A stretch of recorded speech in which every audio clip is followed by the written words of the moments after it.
కొంతమందికి భార్య కంటే డబ్బే ప్రధానం, పిల్లల కంటే డబ్బే ప్రధానం. లోబి తన ఇంటి వారిని బాధ పెడతాడు. ఢిల్లీలో చమన్లాల్ అనే ఒక వ్యక్తి ఉండేవాడు. అతను చాలా లోబిగా ఉండేవాడు. చాలా ధనం సంపాదించాడు, కానీ అస్సలు పైసా ఖర్చు పెట్టడం అంటే ఎంతో గిలగిలలాడిపోయేవాడు. ఒకసారి ఢిల్లీలో ఒక ఎగ్జిబిషన్ నిర్వహించారు. ఎగ్జిబిషన్ నిర్వాహకులు హెలికాప్టర్ని తీసుకొచ్చారు. హెలికాప్టర్ ఒక రౌండ్ వేస్తే 100 రూపాయలు ఇస్తే ఒక రౌండ్ వేసేవారు. చాలామంది ఒక్కొక్క రౌండు తిరుగుతూ ఒక 100 రూపీస్ పే చేసేవారు. అయితే అతని భార్య అడిగింది, మనం కూడా ఒక 100 రూపీస్ ఇచ్చి మనం కూడా ఒక రౌండ్ వేద్దామండి, అందరూ ఎక్కుతున్నారు కదా అని అడిగింది. అయితే చాలా గిజగిజలాడిపోయాడు చమన్లాల్. సరే ఇంకా ఏమీ అనలేక హెలికాప్టర్ పైలట్తో 50 రూపాయలు ఇస్తాను, నన్ను హెలికాప్టర్ ఎక్కించుకుంటావా అని అడిగాడు.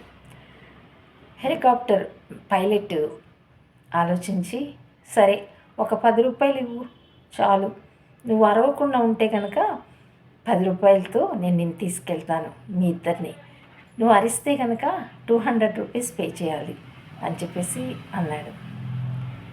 సరే చాలా సంతోషించి, అందరికంటే చౌక బేరం చాలా తెలివిగా చేశాను అనుకుని ఎక్కారు ఇద్దరు, భార్యాభర్తలు ఇద్దరు.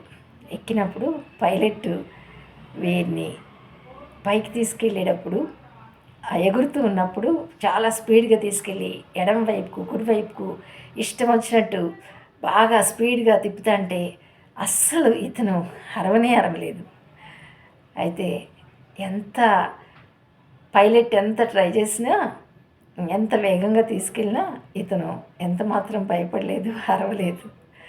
అయితే కిందకి దించాక పైలట్ అన్నాడు, ఏంటి అసలు ఇంత వేగంగా తీసుకెళ్ళి అటు ఇటు తిప్పినా కానీ నీకు ఏమాత్రం భయం వేయలేదు అని అన్నాడు. అరవాలని అనిపించింది నాకు, కానీ మా ఆవిడ కింద పడిపోతున్నప్పుడు, హెలికాప్టర్ నుంచి కింద పడిపోతున్నప్పుడు అరవాలనిపించింది, కానీ మళ్ళా 200 రూపీస్ గుర్తొచ్చి అరవలేదు అన్నాడు.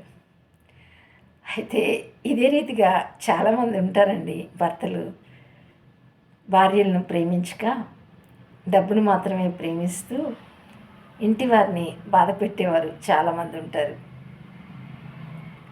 భర్త తన శరీరం వల్లే భార్యను ప్రేమించినప్పుడే కుటుంబాలు బాగుంటాయి.